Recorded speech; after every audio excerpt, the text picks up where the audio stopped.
Semangat pagi Pak Yusuf dan Bu Lili. Kami dari kelompok 5 akan mempresentasikan proposal yang berjudul pembuatan hidrogel dari sodium alginat hasil sintesis daun kelor dengan variasi konsentrasi nanoselulosa. Adapun anggota dari kelompok 5 terdiri dari Nadila, Jen, Dwi Kopandu, Jaki, dan juga Shelby. Untuk outline presentasi hari ini tertera pada salindia berikut. Hidrogel adalah material polimerik yang memiliki kemampuan untuk menyerap dan mempertahankan air dalam jumlah yang besar. Material ini terdiri dari rantai polimer yang saling terkait dan membentuk struktur jaringan berpori. Hidrogel banyak digunakan dalam berbagai aplikasi, contohnya yang paling menonjol itu pada bidang lingkungan. Hidrogel dapat menjadi material untuk proses adsorpsi sehingga dapat mengatasi air limbah. Kemudian pada bidang biomedis, hidrogel dapat menjadi carrier aspirin untuk memperpanjang waktu perilisan aspirin. Dengan manfaat tersebut, mengakibatkan semakin meningkatnya penggunaan hidrogel. Maka daripada itu, penting untuk meningkatkan efektivitasnya. Salah satunya dengan cara menggabungkan nanoselulosa dan sodium alginat sebagai bahan dasar pembuatan hidrogel. Berdasarkan penelitian yang telah dilakukan, didapatkan peningkatan kecepatan untuk mencapai kejenuhan penyerapan air. Campuran nanoselulosa dan juga sodium alginat membutuhkan waktu yang lebih cepat 1 jam dibandingkan dengan hidrogel sodium alginat murni. Hal ini berhubungan dengan swelling properties hidrogel. Adapun tujuan penelitian kami yaitu yang pertama, menentukan perolehan nanoselulosa dari hasil sintesis daun kelor menggunakan metode hidrolisis asam. Kemudian, menentukan filling ratio dan juga hasil analisis FTIR hidrogel dari alginat hasil sintesis daun kelor dengan variasi alginat 1%, alginat banding nanoselulosa 0,5% banding 1%, dan alginat banding nanoselulosa 0,5% banding 2,5%. Adapun parameter pada penelitian kali ini, pertama, parameter yang diukur meliputi berat kering awal dan setelah direndam dari hidrogel, berat hidrogel dalam urutan pada interval waktu tertentu, pola spektrum serapan inframerah uji FTIR, temperatur fluida, kecepatan sentrifugasi, massa daun kelor, dan waktu pengeringan. Kemudian parameter yang dihitung meliputi swelling ratio hidrogel dan persentase perolehan nanoselulosa. Adapun asumsi yang digunakan, yang pertama, temperatur selama pembuatan hidrogel konstan, tidak ada kebocoran alat, larutan homogen, dan kecepatan sentrifugasi konstan. Kemudian hipotesis yang kami ajukan yaitu yang pertama, perolehan nanoselulosa hasil sintesis daun kelor adalah sekitar 60-70%. Swelling rasio hidrogel dari sodium alginat akan meningkat seiring meningkatnya konsentrasi nanoselulosa. Hasil analisis FTIR dari alginat menunjukkan gus fungsi dari selulosa yang diisolasi daun kelor teramati pada rentang 600-3500 per cm. Berikutnya ada tinjauan pustaka. Untuk yang pertama itu kelor. Kelor merupakan tumbuhan dari famili Moringaceae yang dapat dimanfaatkan sebagai biopestisida, pakan ternak, tanaman hias, dan senyawa pembersih rumah tangga. Lalu ada hidrogel yang merupakan suatu bahan yang terdiri dari polimer yang dapat menyerap dan menyimpan sejumlah besar air dalam jaringannya tanpa mengalami perubahan fisiknya secara signifikan. Lalu ada sodium alginat yang merupakan senyawa polisakarida yang ditemukan dalam ganggang laut coklat, tepatnya dari garam sodium asam alginat. Lalu ada nanoselulosa yang merupakan jenis material alami dan berkelanjutan yang berasal dari polimer terbarukan, yaitu selulosa. Selanjutnya ada uji FTIR atau Fourier Transform Infrared, yang merupakan suatu teknik untuk mengidentifikasi bahan berdasarkan pola spektrum serapan inframerah. Lalu ada swelling ratio, yang merupakan peningkatan volume hidrogel karena adanya penyerapan air atau cairan lainnya. Selanjutnya ada delignifikasi adalah proses menghilangkan lignin dari serpihan kayu atau bahan lignoselulosa lainnya sehingga menyisakan serat selulosa. Lalu ada hidrolisis asam yang merupakan reaksi kimia yang dapat menghidrolisis senyawa organik dan anorganik dengan menggunakan katalisis yang bersifat asam. Untuk state of the art dapat dilihat pada salindia berikut. Untuk alat dan bahan pada penelitian kecil kami dapat dilihat pada salindia berikut. Baik, kemudian untuk rancangan penelitian dilakukan diawali dengan persiapan sampel berupa daun kelor. Daun kelor dikecilkan ukurannya, kemudian dikeringkan dengan oven. Setelah itu dihilangkan kadar lignin serta hemiselulosanya melalui proses delignifikasi.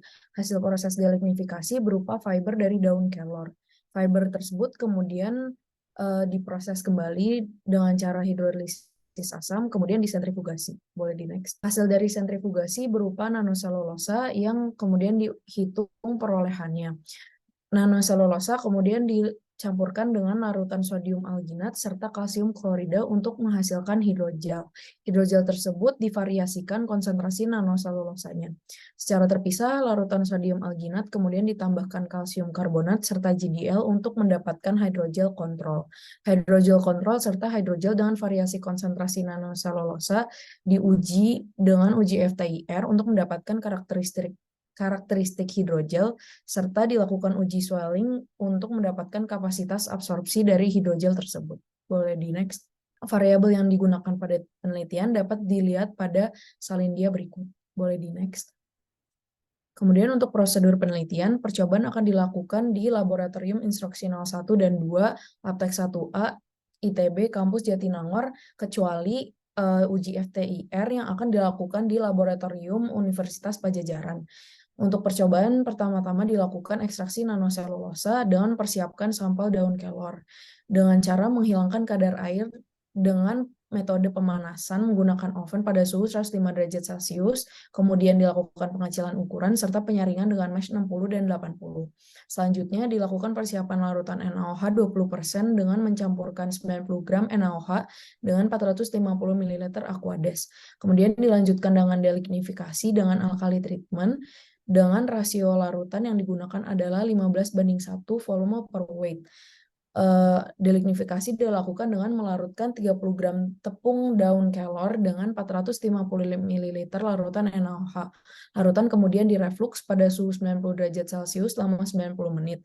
Larutan kemudian disaring dengan filter Wattman nomor 2 dan dicuci dengan Aquades. Hasil dari proses tersebut berupa serat dari daun kelor. Serat kemudian dikeringkan kembali dengan oven pada suhu 105 derajat Celcius. Kemudian dilakukan persiapan larutan H2SO4 80% dengan melarutkan 80 gram H2SO4 ke dalam 100 ml Aquades secara simultan dengan pendinginan menggunakan ice bath. Selanjutnya dilakukan persiapan larutan fiber selulosa 5% dengan melarutkan 5 gram fiber selulosa dengan 100 ml air yang dideionisasi. Selanjutnya untuk ekstraksi nanoselulosa, setelah larutan fiber selulosa disiapkan, larutan dimasukkan ke dalam lampu alas datar yang ditempatkan pada waterbed berisi es. Larutan H2SO4 80% kemudian ditambahkan hingga konsentrasinya turun menjadi 60%. Larutan dipanaskan dan diaduk secara kontinu pada kondenser reflux. Setelah itu, sampel akan dicuci dan dikeringkan menggunakan air deionisasi sebanyak 10 kali volume sampel, disentrifugasi berulang dengan kecepatan 6000 rpm selama 10 menit, dilanjutkan dengan dicuci dengan Aquades dan natrium bikarbonat 5% dan disentrifugasi kembali. Fase cair dihilangkan dengan cara devaporasi pada suhu 80 derajat Celcius dengan tambahan dicuci dengan etanol dan aseton kembali dikeringkan pada suhu 50 derajat Celcius. Kemudian selanjutnya untuk pembuatan hidrogel sodium alginat untuk kontrol dibuat dengan cara mencampurkan 2 gram sodium alginat dalam 200 ml air deionisasi dengan 0,16 gram CaCO3 dan juga 0,57 gram GDL. Campuran dibiarkan mengalami gelasi pada suhu 0 derajat pada cawan Petri selama 48 jam. Setelah gelasi, hidrogel dipotong menjadi berbentuk cakram dan dikeringkan pada suhu ruangan dalam kondisi vakum. Untuk pembuatan hidrogel dari nanoselulosa dan sodium alginat, pertama dibuat larutan asam asetat dengan cara mencampurkan 5 ml asam asetat dengan 95 ml air. Larutan CaCl2 dibuat dengan cara mencampurkan 11,1 gram CaCl2 dilarutkan dalam 1 liter air. Nanoselulosa 1 dan 2,5% kemudian ditambahkan dalam larutan sodium alginat 0,2%. Setelah itu campuran nanoselulosa sodium alginat diberi perlakuan koagulasi fase gas asam asetat untuk membangun struktur jaringan awal. Campuran didiamkan semalaman di shaker waterbed dengan laju 250 rpm dan pada suhu ruang. Larutan disaring dengan kertas saring Wattman nomor 2, kemudian direndam dalam EaCl2 1% untuk membentuk struktur jaringan silang ganda kedua. Selanjutnya untuk pengamatan, uji FTIR sampel akan dilakukan pada Laboratorium Sentral Universitas Pajajaran. Sampel hidrogen sodium alginat dan sampel hidrogel sodium alginat nanoselulosa diuji pada FTIR pada mode transmisi 4000 sampai 400 per cm.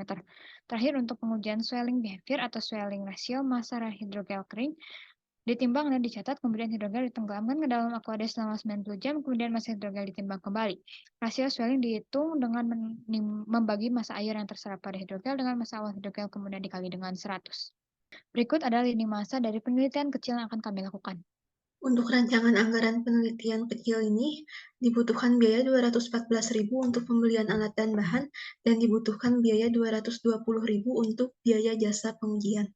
Untuk pembagian tugas, pada minggu pertama semua anggota kelompok membuat proposal, pada minggu kedua dilakukan ekstraksi nanoselulosa, pada minggu ketiga dilakukan pembuatan hidrogel, dan pada minggu keempat dilakukan pengujian data dan juga pengolahan data. Adapun daftar pustaka yang kami gunakan tertera pada salin dia berikut ini. Terima kasih.